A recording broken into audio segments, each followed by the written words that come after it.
भक्तजनों, माताओं, बहनों, सादर जय श्री कृष्ण। हमारे YouTube चैनल में आप सभी का बहुत बहुत स्वागत है। मैं हूं आपके साथ आचार्य धर्मेंद्र शास्त्री। सबसे पहले आपको और आपके पूरे परिवार को पुरुषोत्तम माह की बहुत बहुत शुभकामनाएं और बधाइयां। भगवान श्री लक्ष्मी नारायण जी का भरपूर आशीर्वाद आप सभी के जीवन पर निरंतर बना रहे। आप सभी सुखी रहें, स्वस्थ रहें, व्यस्त रहें और मस्त रहें। निरंतर उन्नति तथा प्रगति को प्राप्त करते रहें। आज हम आप सभी के लिए पुरुषोत्तम माह के 13वें अध्याय की कथा लेकर आए हैं। 13वें अध्याय की कथा में आज हम सभी प्रवेश करेंगे। पुरुषोत्तम मास अधिक मास महात्म्य की कथा है। त्रयोदश अध्याय की कथा आज हम आपको सुनाएंगे। बोलिए श्री लक्ष्मी नारायण भगवान की जय।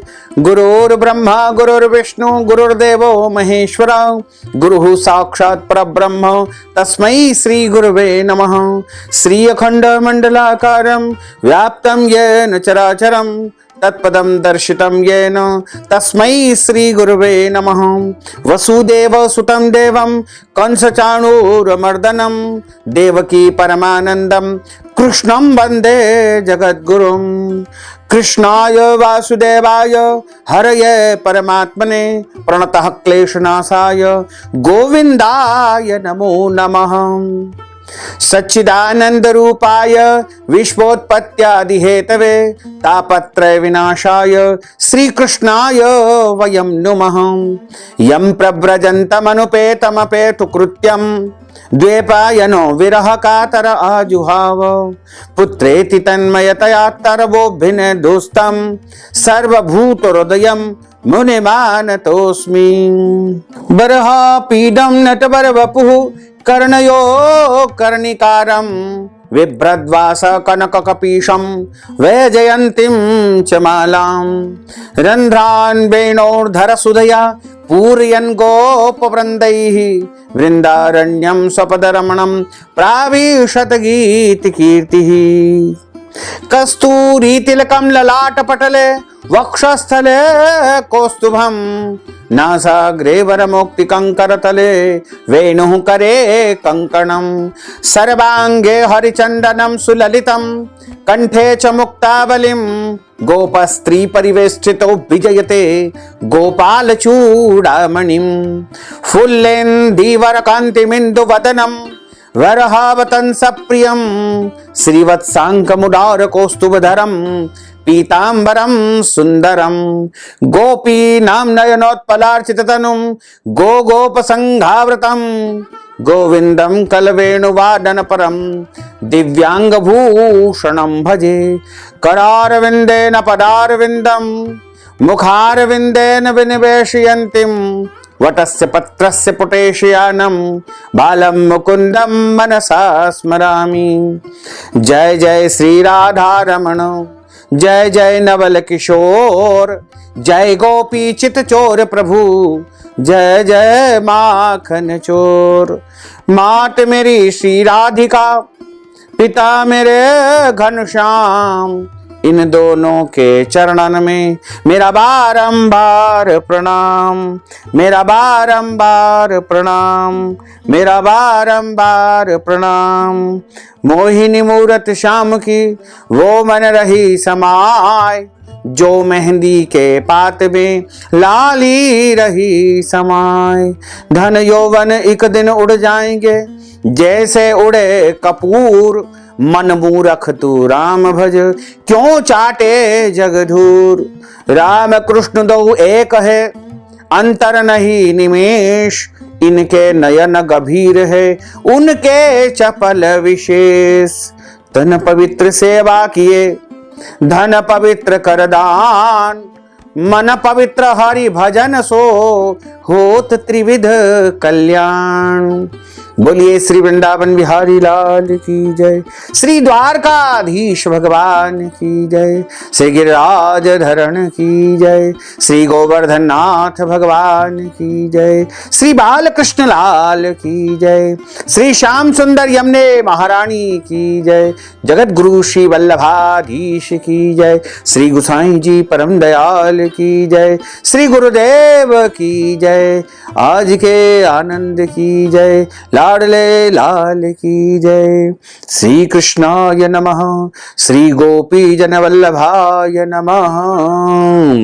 प्रत्येक 3 वर्ष में एक अतिरिक्त माह का प्रागट्य होता है, जिसे हम साधारण भाषा में अधिक मास कहते हैं, और बाद में इस महीने का नाम मल मास हुआ था, और प्रभु ने इसका अंगीकार करके इसका नाम पुरुषोत्तम माह रखा। और पुरुषोत्तम माह कोई साधारण महीना नहीं है, यह साक्षात प्रभु का स्वरूप है। परब्रह्म परमात्मा के रूप में पुरुषोत्तम माह का ही प्रागट्य हुआ है। 12 महीनों में जो पुण्य करते हैं, दान करते हैं, व्रत करते हैं, उसकी अपेक्षा पुरुषोत्तम मास में हम जो दान पुण्य करेंगे, श्रेष्ठ कर्म करेंगे, उसका करोड़ों गुना पुण्य हमको प्राप्त होगा। इसलिए आप सभी इस पुरुषोत्तम मास में अच्छे कर्म करें, श्रेष्ठ कर्म करें, दान करें, पुण्य करें और तीर्थ में जाकर के स्नान करें। तीर्थ यात्रा भी आप इसमें कर सकते हैं, इसमें कोई संशय नहीं है। पुरुषोत्तम माह में यदि किसी बच्चे का जन्म होता है तो वह भी बहुत शुभ माना जाता है। पुरुषोत्तम अधिक मास में प्रातःकालीन वेला में यानी ब्रह्म मुहूर्त में जल्दी उठ करके सबसे पहले स्नान करना चाहिए। सुबह 4 बजे से लेकर के 6 बजे के बीच में स्नान करें, और स्नान करने के पश्चात 3 कर्म जरूर करें। पहला काम नारायण, दूसरा तारायण और तीसरा पारायण। यानी नारायण, तारायण, पारायण इस महीने जरूर करना चाहिए। नारायण का अर्थ होता है भगवान सूर्य देव को जल अर्पित करना, तारायण का अर्थ होता है तारों को अर्घ देना, और पारायण का अर्थ होता है पुरुषोत्तम मास की कथाओं का श्रवण करना, या भागवत जी का श्रवण करना, श्री शिव महापुराण का श्रवण करना, या फिर आप कोई भी पवित्र ग्रंथों का पठन पाठन स्वयं भी इस माह करेंगे तो अति उत्तम रहेगा। और इस महीने आपको मालपुए का दान करना चाहिए, वस्त्र का दान करना चाहिए, गौ दान करना चाहिए। जितना अधिक हो सके उतना पुण्य अर्जन के लिए आपको शुभ कार्य, पवित्र कार्य, कल्याणकारी कार्य, परोपकारी कार्य जरूर करने चाहिए। लेकिन ध्यान रखें, पुरुषोत्तम माह में कोई भी गलत कर्म, अनैतिक कर्म, पाप कर्म बिल्कुल न करें, क्योंकि जिस प्रकार पुण्य का आपको करोड़ों गुना फल मिलेगा, उसी प्रकार पाप भी आपके करोड़ों गुना बढ़ जाएंगे। इसलिए पुरुषोत्तम मास में गलती से भी आपको पाप कर्म, गलत कर्म बिल्कुल नहीं करना चाहिए। यदि किसी कारणवश आपके द्वारा जाने अनजाने में कोई पाप हो जाते हैं तो उसके प्रायश्चित के लिए प्रभु से क्षमा याचना कर ले, और इसके लिए आप दान पुण्य कर देंगे तो आपका वह प्रायश्चित हो जाएगा। यानी आपने जो गलत काम किया है उसके निमित्त यदि आप श्रेष्ठ कर्म अधिक करेंगे, पुण्य कर्म अधिक करेंगे, तो वो आपके पाप, दोष और बुरे कर्म जो होंगे वो समाप्त हो जाएंगे, नष्ट हो जाएंगे। तो पुरुषोत्तम माह के 12वें अध्याय की कथा का कल आपने श्रवण किया। आज हम सभी पुरुषोत्तम मास, अधिक मास महात्म कथा जो कि बृहद नारदीय पुराण से ली गई है, उसके 13वें अध्याय में आज प्रवेश करते हैं। त्रयोदश अध्याय की कथा में हम सभी आज प्रवेश करेंगे। ऋषि लोग बोले कि हे सूत जी महाराज, हे महाभाग, हे सूत, हे बोलने वालों में श्रेष्ठ, पुराण पुरुषोत्तम के सेवन से राजा दृढ़धनवा शोभन राज्य, पुत्र आदि तथा पवित्रता स्त्री को किस तरह प्राप्त किया, और योगियों को भी दुर्लभ भगवान के लोक को किस तरह से प्राप्त हुआ। हे तात, आपके मुख कमल से बार बार कथा सार सुनने वाले, हम लोगों को अमृत पान करने और कराने वाले के समान अमृत कथा का हम जो है आप बार बार पान आपके मुख से करने की इच्छा रखते हैं। क्योंकि कथामृत का जो पान होता है उसको बार बार जब हम सेवन करते हैं, पान करते हैं, तो हमें नित्य नूतन वह लगता है। यानी कोई भी कथा जब आप सुनोगे तो बार बार सुनोगे तब भी आपकी तृप्ति नहीं होगी। तो सभी ऋषि लोग सूत जी महाराज से यही कहते हैं कि कथामृत पान से हमें जो है तृप्ति नहीं मिलती है, हम तृप्त नहीं हो पा रहे हैं। इस कारण से इस पुरातन इतिहास को विस्तार पूर्वक हमें सुनाइए। हमारे भाग्य के बल से ही श्री ब्रह्मा जी ने आपको दिखलाया है। सूत जी महाराज कहते हैं कि हे विप्रलोक, सनातन मुनि नारायण ने इस पुरातन इतिहास को श्री देवर्षि नारद जी के प्रति कहा था। वही इतिहास इस समय मैं आप लोगों से कहता हूं, ध्यान पूर्वक सुनो। मैंने जैसा गुरुदेव के मुख से राजा धड़धनवा का पाप नाशक चरित्र पढ़ा है और सुना है, उसको सब मुनि श्रवण करें। श्री नारायण बोले कि हे ब्राह्मण, हे देवर्षि नारद, सुनिए, मैं पवित्र करने वाली गंगा के समान राजा धड़धनवा की सुंदर तथा प्राचीन कथा अब कहूंगा। हे देश का रक्षक, श्रीमान, बुद्धिमान तथा सत्य पराक्रमी चित्रधर्मा नामक एक राजा था। उसको धड़धनवा नाम से प्रसिद्ध, अति तेजस्वी, सब गुणों से युक्त, सत्य बोलने वाला, धर्मात्मा और पवित्र आचरण वाला एक पुत्र उत्पन्न हुआ। कान तक लंबे नेत्र वाला, चौड़ी छाती वाला, बड़ी भुजाओं वाला, महातेजस्वी वह राजा धड़धनवा प्रशस्त गुण समूहों के साथ साथ बढ़ता गया। वह चतुर राजा धड़धनवा प्रसन्नता के साथ गुरु के मुख से एक बार कहने मात्र से पूर्व में गढ़े हुए के समान व्याकरण आदि 6 अंगों के साथ 4 वेदों का अध्ययन करके, अपने गुरुदेव को दक्षिणा दे करके और विधि पूर्वक उनकी पूजा करके, बुद्धिमान राजा गुरु की आज्ञा से पिता चित्रधर्मा के पुर को चला गया। अपने नगर में वास करने वाले प्रजा वर्ग के नेत्रों को आनंदित करता हुआ जिस पुत्र को देख करके राजा चित्रधर्मा भी अत्यंत हर्ष को प्राप्त हुआ। पुत्र जवान हो, संपूर्ण धर्म को जानने वाला हो और प्रजापालक हो, इससे बढ़कर के सार शून्य इस संसार में और क्या हो सकता है। अर्थात कुछ इसके अलावा दिखाई ही नहीं देता है। अब मैं 2 भुजा वाले मुरली वंशी को धारण करने वाले, प्रसन्न मुख वाले, शांत तथा भक्तों को अभय देने वाले श्री कृष्णचंद्र की आराधना करता हूं। जिस तरह ध्रुव, अम्बरीश, सरयाति, ययाति, प्रमुख राजा और शिवी, रंतिदेव, शशबिंदु, भगीरथ, भीष्म, विदुर, दुष्यंत और भरत, पृथु, उत्तानपाद, प्रहलाद, विभीषण, ये सब राजा तथा और अन्य राजा लोग भी अनेकों लोगों को त्याग करके इस अनित्य शरीर से पुरुषोत्तम भगवान की आराधना करके नित्य सदा रहने वाले विष्णु पथ को चले गए। उसी तरह स्त्री, मकान, पुत्र आदि में स्नेहमय बंधन को तोड़ करके वन में जाकर के श्री हरि का सेवन करना हमारा परम कर्तव्य है। ऐसा मन में निश्चय करके समर्थ राजा धड़धनवा को राज्य का भार देकर के स्वयं विरक्त हो शीघ्र पुलह ऋषि के आश्रम को चला गया। वहां जाकर के संपूर्ण कामनाओं से निष्प्रह हो और भोजन का त्याग करके हर समय मन से श्री कृष्णचंद्र का स्मरण करता हुआ तपस्या करने लगा। कुछ समय तक तप करके वह राजा चित्रवर्मा श्री हरि भगवान के परम धाम को चला गया। राजा धड़धनवा ने अपने पिता की वैष्णवी गति को सुना। उस समय पिता के परम धाम गमन से हर्ष और वियोग होने से शोक युक्त राजा धड़धनवा पितृभक्ति से विद्वानों के वचन में स्थिर होकर पारलौकिक क्रिया को करने लगा और नीति शास्त्र में विशारद, चतुर राजा धड़धनवा अत्यंत शोभित पवित्र पुष्करावर्तक नगर में राज्य करने लगा। अच्छे स्वभाव वाली विदर्भ राज की कन्या उसकी स्त्री गुण सुंदरी नाम की थी। पृथ्वी पर रूप में उसके समान दूसरी कोई भी स्त्री नहीं थी।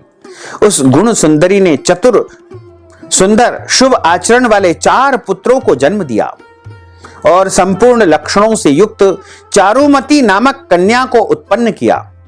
चित्रवाक, चित्रवाह, मणिमान और चित्रकुंडल नाम वाले वह सब बड़े मानी शूर अपने अपने नाम से पृथक विख्यात हुए। और राजा दृढ़धनवा सर्वगुणी प्रसिद्ध, शांत, दांत, दृढ़ प्रतिज्ञ, रूपवान, गुणवान, वीर, श्रीमान स्वभाव से सुंदर, 4 वेद और व्याकरण आदि 6 अंगों को जानने वाला, वाग्मी यानी वाक चतुर, धनुर्विद्या में निपुण, अरिषड वर्ग, काम, क्रोध, मोह, लोभ, मद और मात्सर्य को जीतने वाला और शत्रु समुदाय का नाश करने वाला, क्षमा में पृथ्वी के समान, गंभीरता में समुद्र के समान, समता यानी सम व्यवहार में पितामह ब्रह्मा के समान, प्रसन्नता में शंकर जी के समान, एक पत्नी व्रत यानी एक ही स्त्री से विवाह करने का व्रत को और दूसरे रामचंद्र के समान, अत्यंत उग्र पराक्रमशाली दूसरे कार्तवीर यानी सहस्त्रार्जुन के समान था।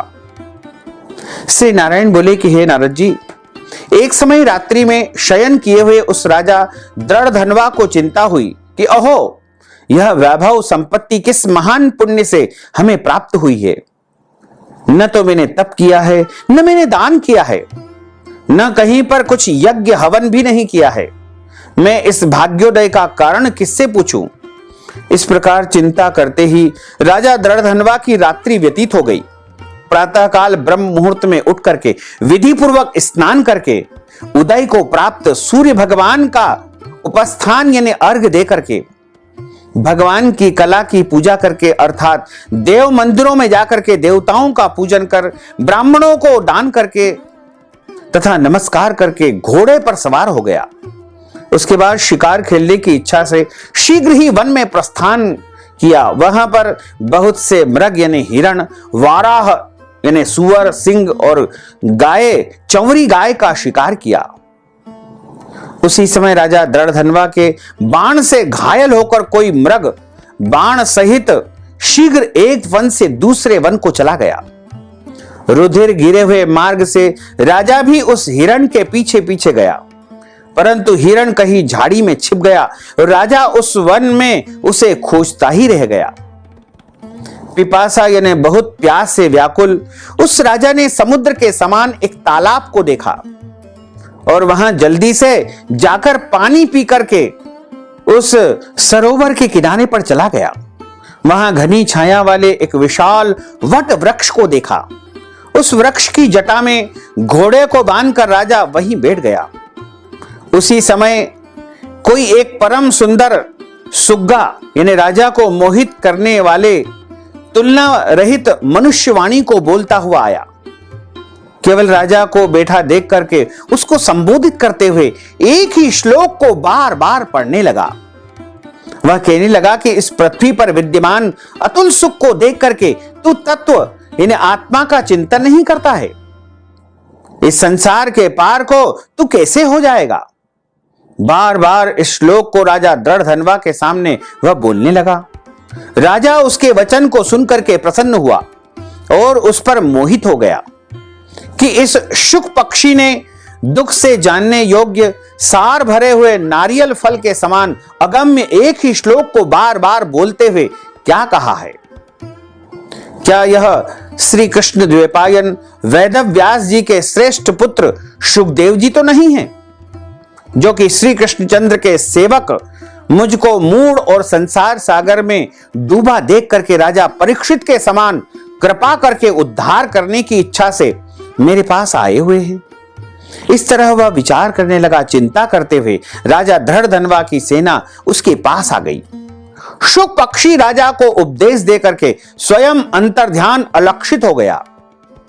उस शुक पक्षी के वचन को स्मरण करता हुआ राजा अपने पुर में यानी अपने नगर में आकर के बुलाने पर भी नहीं बोलता है और निद्रा रहित होकर के उसने भोजन का भी परित्याग कर दिया। तब एकांत में उसकी रानी ने आकर के राजा से सवाल किया, पूछा।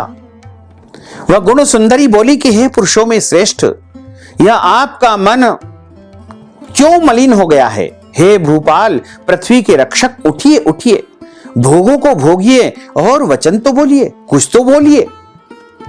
देवताओं से भी दुख से जानने योग्य उस सुख पक्षी के सत्य वचन का स्मरण करता हुआ रानी गुण सुंदरी के प्रार्थना करने पर भी राजा दृढ़धनवा कुछ नहीं बोला। पति के दुख से अत्यंत पीड़ित वह रानी भी दीर्घ श्वास लेकर के अपने स्वामी की चिंता के उत्कट कारण को नहीं जान सकी। इस प्रकार चिंता में मग्न राजा का कितना ही समय व्यतीत हो गया, परंतु संदेह सागर से पार करने वाला कोई भी कारण वह देख नहीं सकी। तब नारद जी बोले कि हे महामुने, इस तरह चिंता को करते हुए पृथ्वीपति राजा दृढ़धनवा का क्या हुआ, सो आप कृपा करके मुझे सुनाइए, क्योंकि हे महामुने, निर्मल वैष्णव चरित्र थोड़ा भी यदि सुना जाए तो पापों का नाश हो जाता है। इस प्रकार यहां पर 13 अध्याय यानी 13वें अध्याय की कथा का समापन होता है। इसके आगे की कथा आपको कल 14वें अध्याय में सुनने को मिलेगी। श्री बृहन्नारदीय पुराणे श्री पुरुषोत्तम मास महात्म्ये 13 अध्याय श्री कृष्णार्पणमस्तु। बोलिए श्री कृष्णचंद्र भगवान की जय।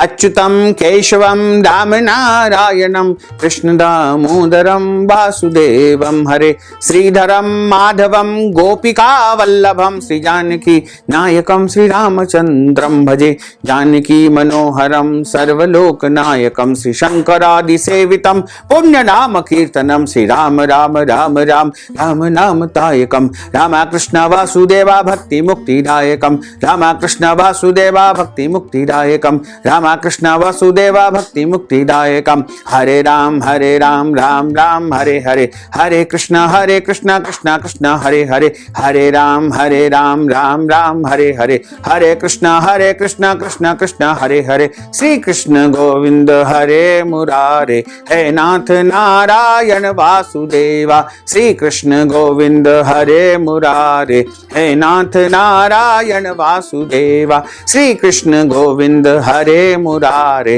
हे नाथ नारायण वासुदेवा हे नाथ नारायण वासुदेवा हे नाथ नारायण वासुदेवा।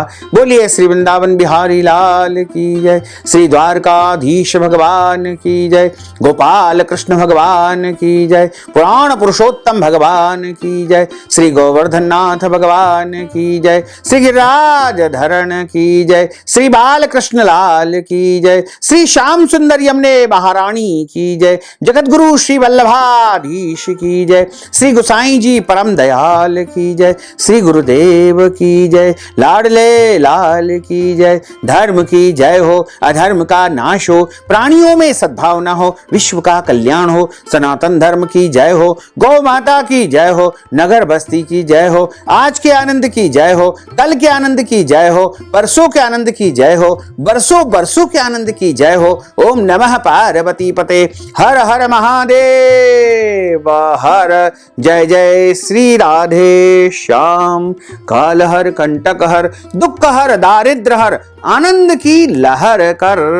भक्तजनों, माताओं बहनों, यदि आप पुरुषोत्तम माह की कथा के निमित्त कोई दान दक्षिणा प्रदान करना चाहते हैं या फिर पुरुषोत्तम मास के निमित्त कोई भी दान पुण्य यदि आप हमारे माध्यम से करवाना चाहते हैं तो इस हेतु अपना नाम और गोत्र हमें व्हाट्सएप के माध्यम से भेजें तथा नगद राशि हमारे गूगल पे नंबर, फोन पे, पेटीएम या अकाउंट नंबर के माध्यम से भेज करके पुरुषोत्तम माह का संपूर्ण पुण्य आप प्राप्त कर सकते हैं। साथ ही आप सभी से अनुरोध है कि हमारे इस ज्ञानवर्धक वीडियो को अधिक से अधिक लोगों को शेयर करिएगा, लाइक करिएगा, कमेंट करिएगा और यदि अभी तक आपने सब्सक्राइब नहीं किया है तो अभी और इसी समय सब्सक्राइब अवश्य कर लीजिए। आपको और आपके पूरे परिवार को सादर जय श्री कृष्ण, सादर धन्यवाद।